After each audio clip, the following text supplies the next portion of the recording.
Certaines expériences douloureuses du passé viennent nous chercher et nous créent de la peur de revivre la même situation. Ou bien des fois, rien que d'y penser, il y a de la tristesse et de colère qui se rallument dans le présent. Comment faire pour se libérer de la charge du passé et se sentir bien, voire fier de son passé? Bonjour, je m'appelle Biliana, je suis coach professionnel et docteur en sciences.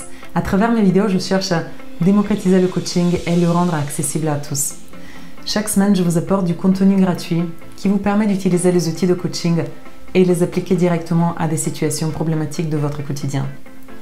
En parallèle, je propose des services pour les entreprises, du coaching accessible à tous les employés. Et cet été, exceptionnellement, je propose un séminaire exceptionnel du coaching sur un catamaran en Grèce. Si vous avez envie d'avoir plus d'informations, cliquez sur le lien en dessous et vous allez accéder à toutes les informations nécessaires. Aujourd'hui, on parle de la charge du passé et comment s'en libérer. La personne qui vient en coaching ayant vécu une situation problématique du passé aura souvent tendance à devenir émotionnelle lorsqu'elle en reparle de ça. Ça peut être un divorce, ça peut être un licenciement, ça peut être la perte d'un proche, peu importe. Lorsque la personne se met à parler de cet événement, elle devient émotionnelle et parfois même se met à pleurer. Son objectif, c'est de vivre en paix avec son passé, voire même d'en être fière parce qu'elle aurait vu quelles sont les forces qu'elle a développées suite à cet événement passé. Quels sont les indispensables pour que ce coaching marche? La toute première des choses, c'est que la demande doit venir de la personne.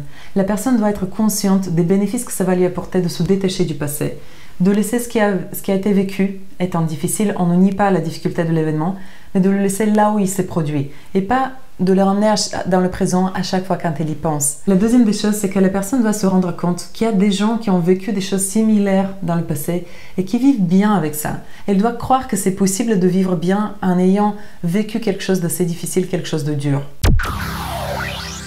Voyons maintenant comment intégrer le nouveau scénario. Et comme on le fait d'habitude, on va s'intéresser à ces trois instances chez nous, la tête, le cœur et le corps, nos pensées, nos émotions et nos comportements. Tout d'abord au niveau de la tête. Quand on a vécu un événement difficile du passé et on n'arrive pas à s'y détacher, c'est que notre tête elle a perçu plus de pertes que de gains.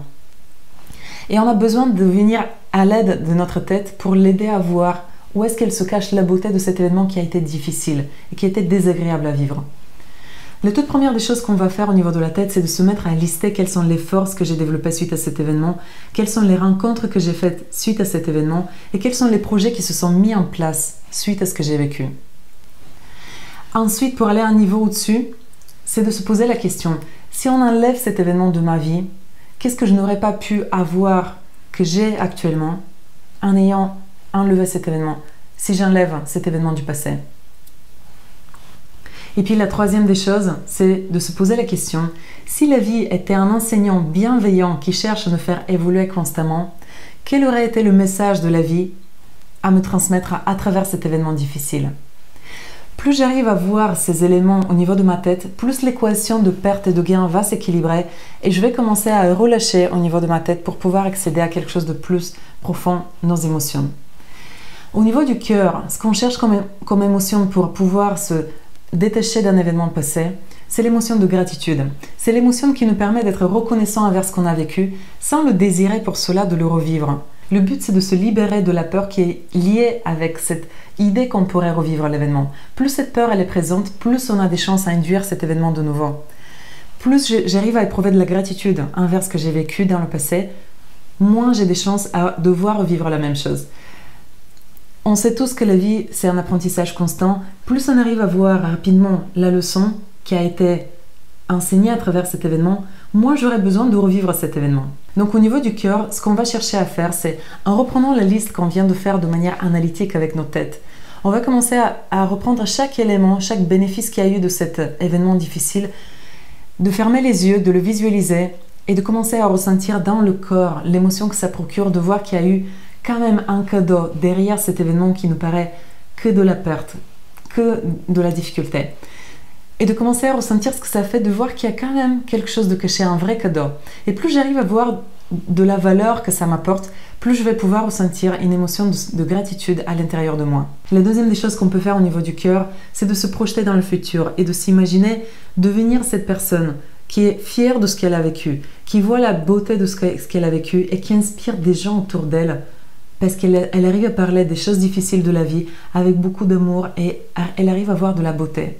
cette personne inspirante que je deviens grâce à ma faculté que j'ai développée à voir de la beauté là où c'était dur à vivre.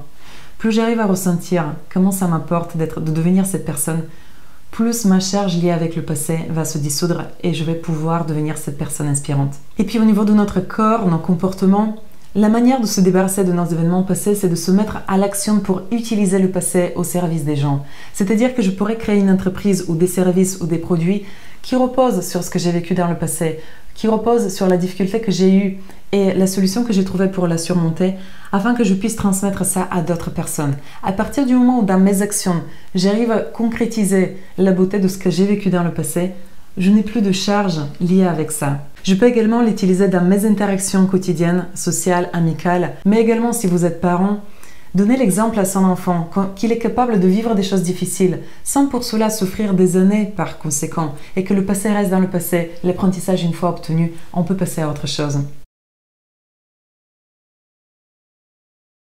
Je m'arrête là pour aujourd'hui, merci à vous tous qui me suivez. On se retrouve la semaine prochaine. Si vous n'êtes pas abonné, abonnez-vous à la chaîne. Chaque semaine, j'amène une thématique et vous êtes invités à me suggérer des thématiques également à traiter. Je vous souhaite de passer une excellente journée et souvenez-vous, votre réussite, c'est la réussite de tous. Bonne journée à vous et à samedi prochain.